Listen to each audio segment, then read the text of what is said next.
Okay, continuing the 50 chapters from the book that God dictated to me as he dictated the Torah to Moses. And quite frankly, as he dictated the books of the prophets to the prophets. The entirety of the Hebrew Bible is by his command and direction. It's all his, every bit of it. And you can see it in the prophets by the way some of the books go together. From prophets that didn't even live in the same time. To know it's the day of the Lord, you got to combine, actually, Isaiah, of course, 11 and 53. Jeremiah 31 is the most important because it says, when the land blooms again, the ruined cities restored, and Jerusalem rebuilt, I'll make a new covenant with you. Okay, it's a covenant of sin forgiveness. I'll write Torah on your heart, and all shall heed me.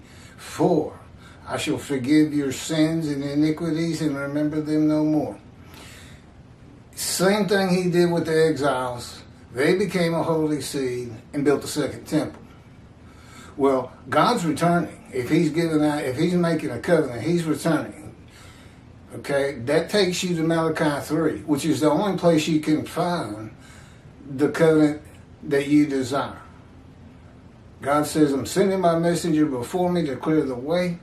I'm returning to my temple, and the angel of the covenant that you desire is already on the way.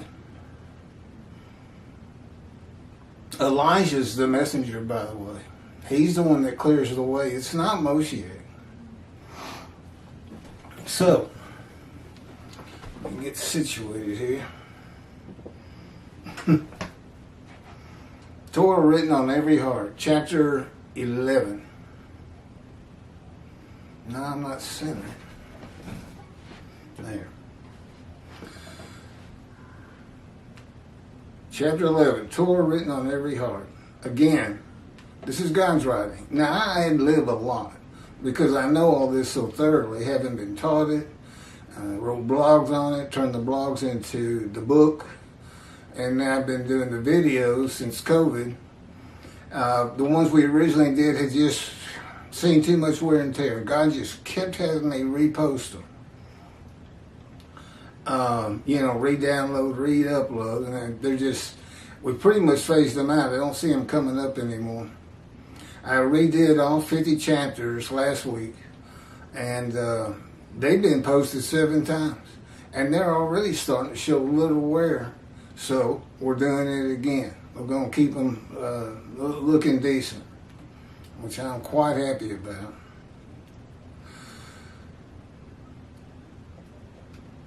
Okay, this is from Jeremiah 31 through 34, verses 31 through 34. See, a time is coming, declares the Lord, when I will make a new covenant with the house of Israel and the house of Judah. It will not be like the covenant I made with their fathers when I took them by the hand to lead them out of the land of Egypt, a covenant which they broke. Though I espouse them, that would be married or adopted anyway. Then, declares the Lord, but such is the covenant I will make with the house of Israel after these days, declares the Lord. I will put my teaching into their innermost being and inscribe it upon their hearts. Then I will be their God, and they shall be my people. Okay, that's the original covenant. Israelites, if you will do all that I have Moses tell you, all my commandments, laws, and rules, I will be your God. And to a man they had gathered as one man Israel. It's only happened 2 times, but this was the first one. And to a man they agreed. And he became their God, and the Jewish people became his people, his chosen, his children, his bride. It's got all kinds of names. No longer will they need to teach one another and say to one another, heed the Lord. For all of them, from the least of them to the greatest, shall heed me, declares the Lord.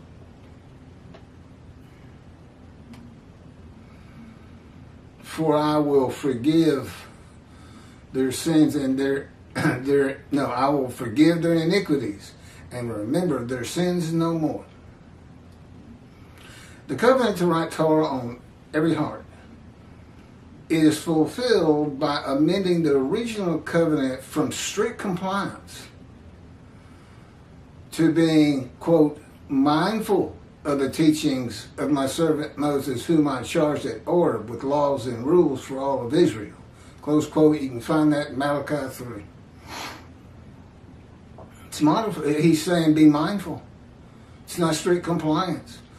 Every sect of Judaism is going to have to determine of their own what that really means and if they're going to change their ways or not. But it's being mindful, and it's going to help me draw people that I need to make righteous, to remove their guilt. Because I offered myself for guilt, but it's to remove guilt. And I'm the one that goes through all the wounding, punishment, suffering, crushing, bruising, chastisement, and maltreatment. But you haven't been maltreated until God does it to you. It's in His power, in His words. To change me, He takes somebody with a fiery spirit like Moses, like Ezekiel, believe it or not, and myself. But then He just beats you down to where it doesn't even mean anything. You can't, you just lose the edge you used to have when you were just mean. He's changed me greatly. And I laugh so much more than I ever did in my life.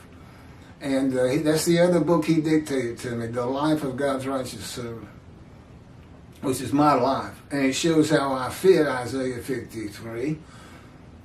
And I'm the only person who's ever been able to explain it properly. God wrote it that way. He did it on purpose. And I've explained that in plenty of videos. But, you can find God's fire of refinement where He's straightening a prophet up. In Jonah, Job, Ezekiel particularly. Ezekiel's like the key to Isaiah 53 and understanding it. And, of course, in 53 itself, you have all those words. I call them the big six: wounded, punished, chastised, maltreated, crushed, and bruised. But they all apply to me. But I'm not taking it in a vicarious manner. It just means I'm in the fire of refinement so that I can be the teacher of righteousness who makes the many righteous with my knowledge, not by human sacrifice or blood. But it is written so that you can't figure it out. He wanted it such that only the man described could explain it. And that's me. The purpose, there's four there's only 6 prophecies left that are unfulfilled. 4 righteous men to come. And this is the time to come. And 2 covenants. Covenant of friendship and this Jeremiah covenant of sin forgiveness, which I'm going to be explaining a lot more. 4. Okay? That's Elijah, the prophet like Moses, Moshiach, and the man actually described in Isaiah 53. You got 4 righteous servants, but only 1 description. I'm all for. Yeah. I've already written 2 books dictate to me what is the unique about Moses. Well, there's the Exodus, of course, of which there's no need for today. But God dictated the Torah to him. He dictated a book to him. And how do we know? Because Moses could not have possibly known the information of the first 5 books of the Bible. He just couldn't know. Any more than I could know this. This is my first and foremost proof, is this book that we keep putting on video, because apparently people don't care to read much, because I can tell when somebody goes to WordPress and is looking at the book itself. And it's pretty rare. It doesn't happen much. Mindful of the teachings of my servant Moses, by those who heed, fear, and revere his name, and giving everyone a clean slate. free of all sins, rather than all the people in compliance, an animal sacrifice for forgiveness. That's how. All of which is in part to draw the many and the multitude back to Judaism by the teachings of God's righteous servant. And this is what Elijah does in Malachi 3. Recounseling parents with children and children with their parents. And doing it through Judaism. God's laws. Everybody get together and go to synagogue together. So he's doing the same thing. Elijah's doing the same thing the righteous servant is said to do. Prophet like Moses, God's veritable mouthpiece on earth and the writer of his words. Moshiach,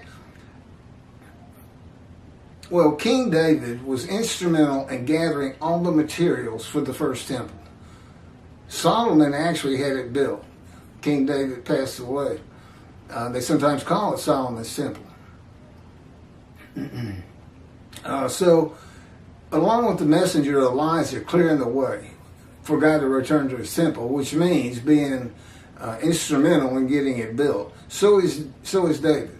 So, their purposes kind of coexist with each other. And the last thing is, why did God send take Elijah to heaven by name specifically?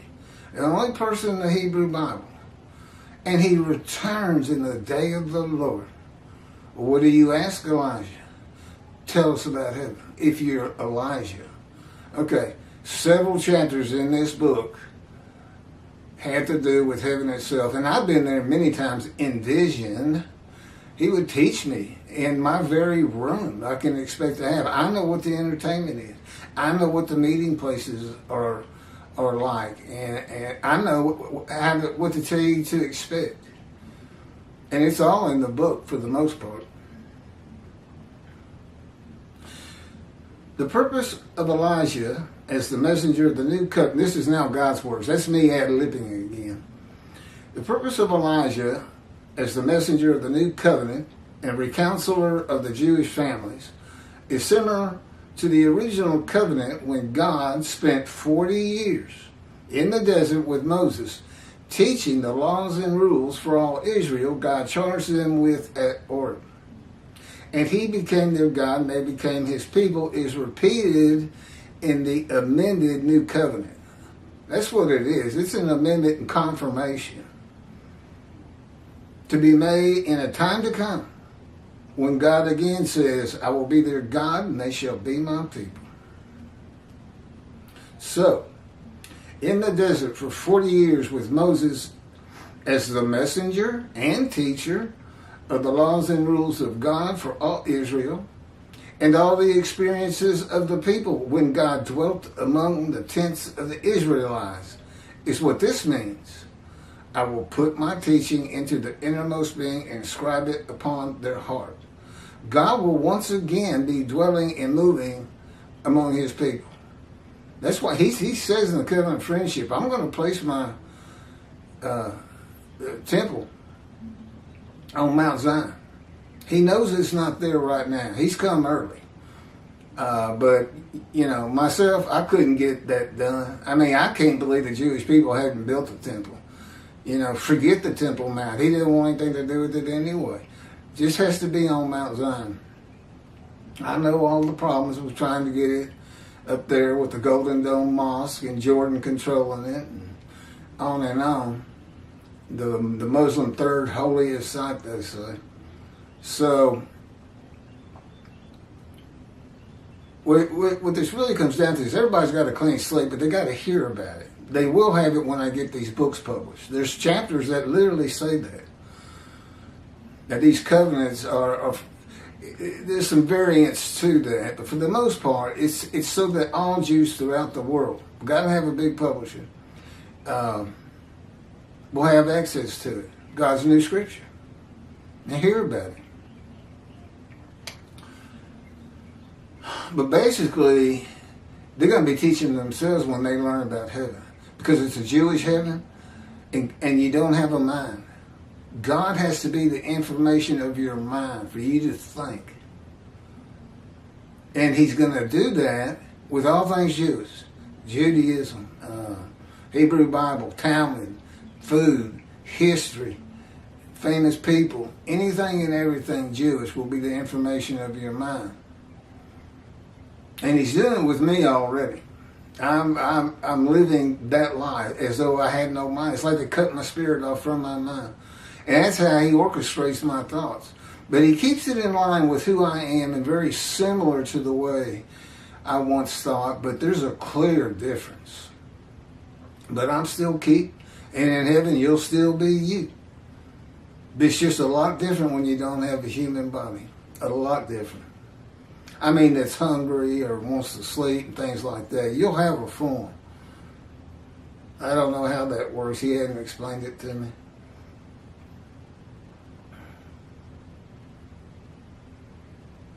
And in the years it takes, many, this is to get his temple rebuilt, to clear the temple. No, we're not doing that anymore. We're going to take that out. When Moses walked among the tents of the Hebrews, God was with him. You see, the Spirit of God alights upon you. That's Isaiah 11. Alights upon the twig of the anointed one. The Spirit alighting upon you is the anointment.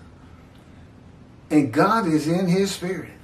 11 could have just as well read the Spirit of God, and the presence of God, if you will, alighted upon the twig of the shoot of the stump of Jesse. Every one of the prophets of the Jewish people was a man of divine beings, because that's how he talks to a man. He comes within you with the person of his Spirit, who is an angel, and most definitely a person, and manipulates your mind. He makes you, it's as though you're having a conversation with him, but he's doing it by manipulating your mind. The sages wonder, did Moses hear God with his ears? Answer is no. He can make it seem like that, but rarely does he. That's not how it's done. And so immediately the man, Moshiach, becomes a man of divine beings. And that would include me. This is all real. This is the time to come. That land lay desolate for 2,000 years till the Jewish people returned after the Holocaust, created the state of Israel, and started to make it bloom again. Took a lot of toil and a lot of hard work, restored the old cities, Jaffa, just all of them. And Jerusalem is a mighty metropolitan city now.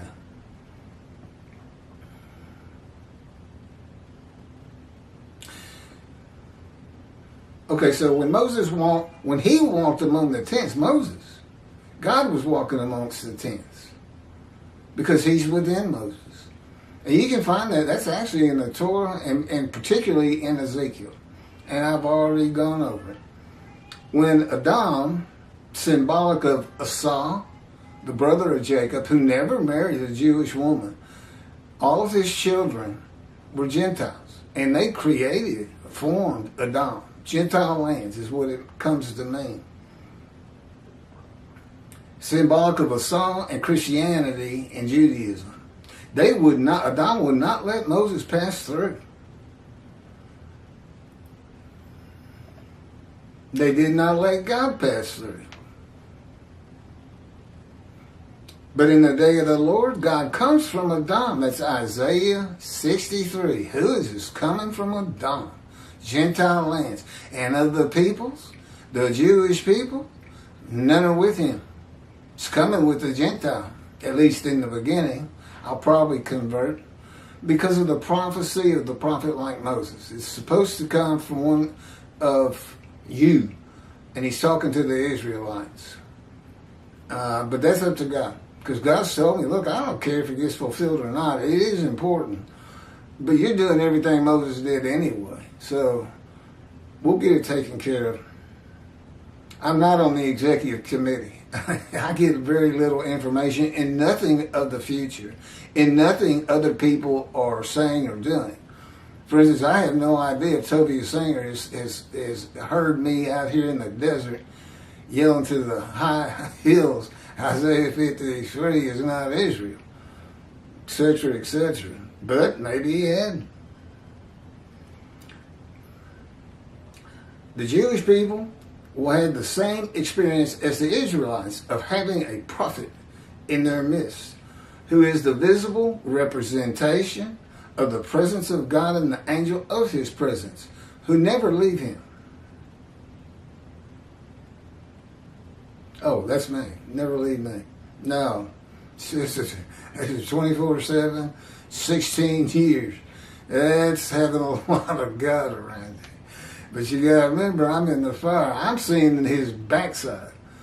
Okay, that's a real tough side to. He even hid Moses in the cliffs of a hill and put his hand over it and said, "I'm going to show you my backside."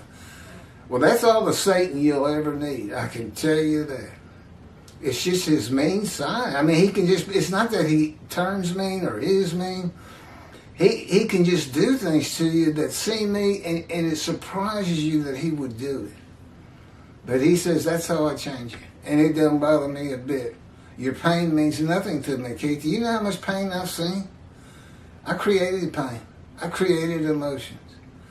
This is all going to be good, but you've got to go through this. And I'm still in it, and it's gotten worse and tougher every year. It's brutal.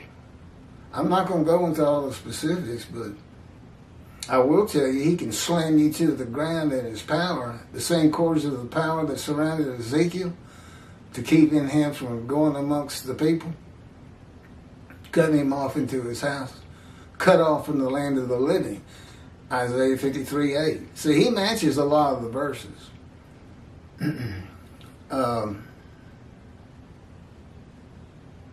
In Malachi 3, God makes it clear that he knows many will fear, heed, and revere him, and that many will not. He points it out. Even when he has forgiven the sins of the Jewish people and remembers them no more. Many of the Jewish people do not believe in God and do not practice Judaism. Only 30% are observant. So, and he knew that when he made the covenant. I know it says all will heed him, but he said, that's what you would expect if I was forgiving everybody's sins. He said, but we all know better. I knew when I told the Israelites what sin was and not to do it, that they were going to keep sinning. You know, some would come correct. And he says, it's really for them. It's to live a better life. The earth is harsh. But if you follow his rules, commandments, you'll live the best life you possibly could under whatever circumstances you're in. Yeah, everybody didn't have to be. I hear Jews for Judaism saying, well, if we were all sin-free to the best of our abilities, then maybe God will come back. No. It's just y'all return, I'll return. Well, you did return, and here he is. See, your time is coming. It's right here. And he can speak through me just like he did Moses. He does it on these videos sometimes. Sometimes I don't even know he's doing it until I rewatch it. I said, wait a minute, that's you saying that. That's not me.